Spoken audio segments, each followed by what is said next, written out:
Okay, so I'm assuming you know exactly what a backlink is at the very basics. If you don't, then you need to go back and watch my introduction to SEO course.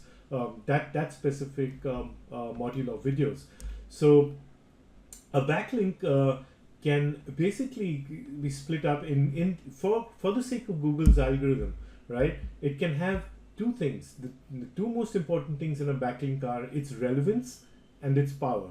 So backlink can have a lot of relevance but no power, or it could have a lot of power and no relevance, or it could have a lot of relevance and a lot of power, or just no relevance and no power. So as many combinations as possible. So these are the two most important factors. By relevance, we mean that the backlink, the location of the backlink, the content around the backlink, or the website around which that backlink exists, is relevant to the page that it's linking to. So say you're getting a backlink from a business site and your site is also about business, then the links are relevant. Or let's suppose it's even more specific. Let's suppose it's a drone site, right? You have a drone site, a drone blog, and you want a backlink, and you go out and you get a link from another drone site. Then that's a highly relevant link. Now that site relevancy. Within relevancy, you can have site relevancy and you can have page relevancy. Of course, getting a link from a site that's exactly as relevant, as highly relevant to your site, is more powerful than just the page relevancy. So having backlinks from a relevant site and a page is going to be more powerful than just page relevancy. So if there's another business site that has a specific blog post about drones, sorry, and you get a link from that page to your drone site, then you're getting a link from a page that's highly relevant, but the website is not as relevant. So that's the relevancy factor. And then there's power, and power is basically nothing but the power of the page that's linking to you, or the domain that's linking to you. And this is a metric for Google.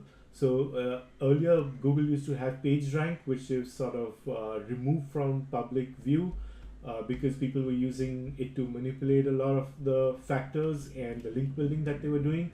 So link power is nothing but like the power in the eyes of Google to push link juice or to push rank to the page it's linking out to. And this could be a domain level power. So it could be it's kind of like authority. It is like authority, in fact, and the authority could exist at the page level or at the domain level. And power, authority are just two different words, but they're both saying the same thing.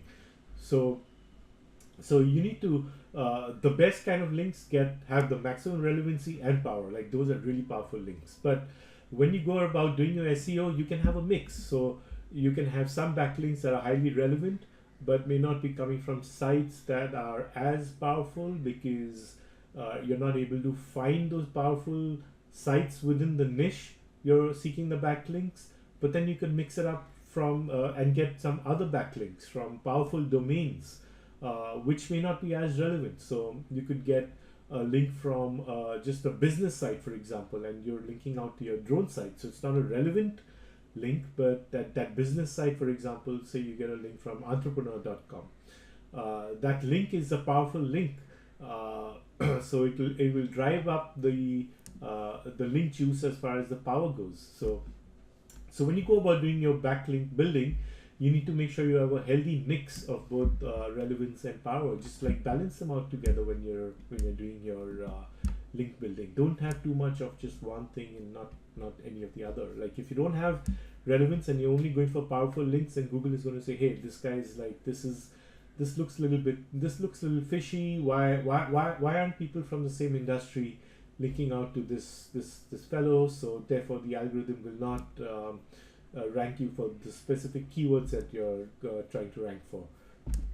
Okay, the other thing is budget versus time. You need to understand, like right off the bat, what kind of budgets your client has or you have internally, and what kind of time frames you have for each of your projects. Because you need to make it very clear, like to yourself and to your client, if you're doing client SEO, that it's going to take 3 months, 6 months, X amount of time to rank specific pages or to rank a site. And this will, you'll get better at this as you do more and more SEO, and you start realizing what kind of how much link juice starts flowing from some of the links that you create around the web. Whitehat versus, sorry, this should have been Whitehat versus Blackhat versus Safehat. Sorry about the typo right there.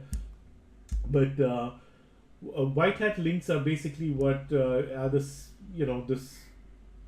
the safest kind of links out there, which can never be shady. These are the natural links which you get without actually making any sort of effort to get these links. Black hat links are links that you get by using underground methods or by using spam tools to automate your link building process. And Safehat links, which is I like to build Safehat links that withstand the current Google algorithm and withstand any future algorithms, but which could be in the gray hat area. They could be white hat, they could be gray hat, or they could be not really black hat, but sort of gray hat. There's a thin line between these, because there's a lot of chatter in the SEO world on because some people think every kind of link you build is or every kind of link you get is a black hat link, and there's nothing really known as white hat and black hat and safe hat. But anyway, I just wanted to get that the distinction clear as far as my knowledge and as far as what I think. The important thing is to get safe hat links. You don't get penalized. Links that stick and withstand, and the link juice that they pass you withstand the test of time. And then you have no follow versus do follow. No follow links are links, it's basically an attribute within the page or within the link that's put by the person who drops a link. No follow tells the Google bot that, hey, this is a no follow link, and please don't follow it and give it any sort of don't give the site I'm linking to any link juice, because this is a no follow link. And a do follow link says, okay, openly, go ahead and give the site the link juice. I'm openly linking to this site. Do follow links are the most powerful. They pass a maximum link juice, but no follow links don't not pass any link juice. So they do pass some link juice, and it is seen as they do pass some amounts of trust also down. A lot of people have no follow within their CMSs because they are afraid that people will come and spam. Like if they have a popular blog post, they make the comments no follow because they don't want people coming and just they don't want bots and automated tools coming in there and dropping links on that particular blog post, because it's got a lot of power. That page has got a lot of power and ability to pass link juice, and then it gets in the eyes of all these tools and these black hat tools, and then people start coming and spamming the post. So the owner of that blog may make that particular page and the links on it no follow.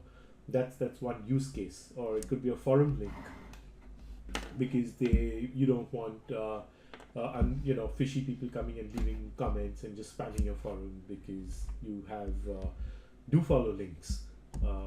But that said, no follow also passes down some trust and some link juice. But although that's controversial, it does. And I think John Mueller of Google has said that. Okay, so the current backlink profile is something you need to look at before you start any project. You need to look at what its current link profile is.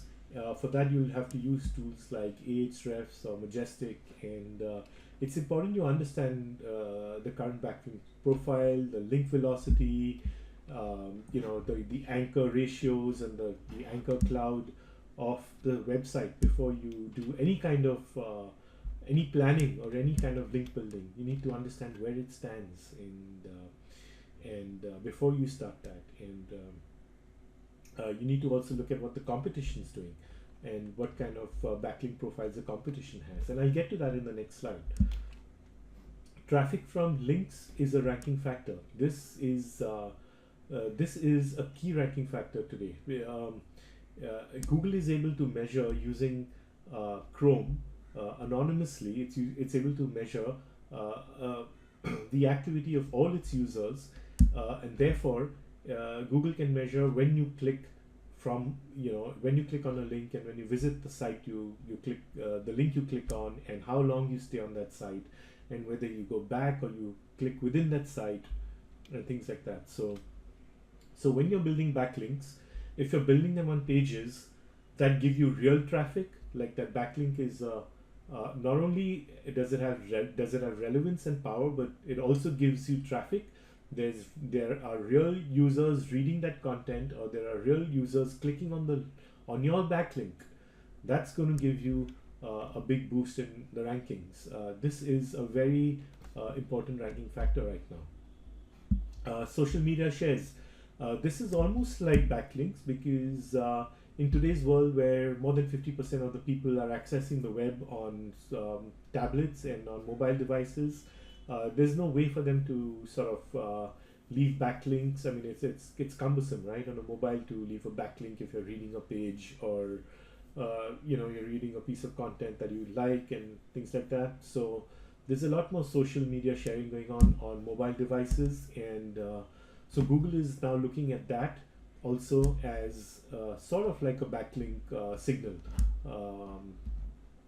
because of that, because it's gaining more and more traction and more relevance. The indexing of your backlink pages. So this is basically, an indexing is just is when Google puts when Google crawls a site, it's not yet in the index, right? The Google bot goes to a particular web page, or comes to your web page on your site. It crawls that page.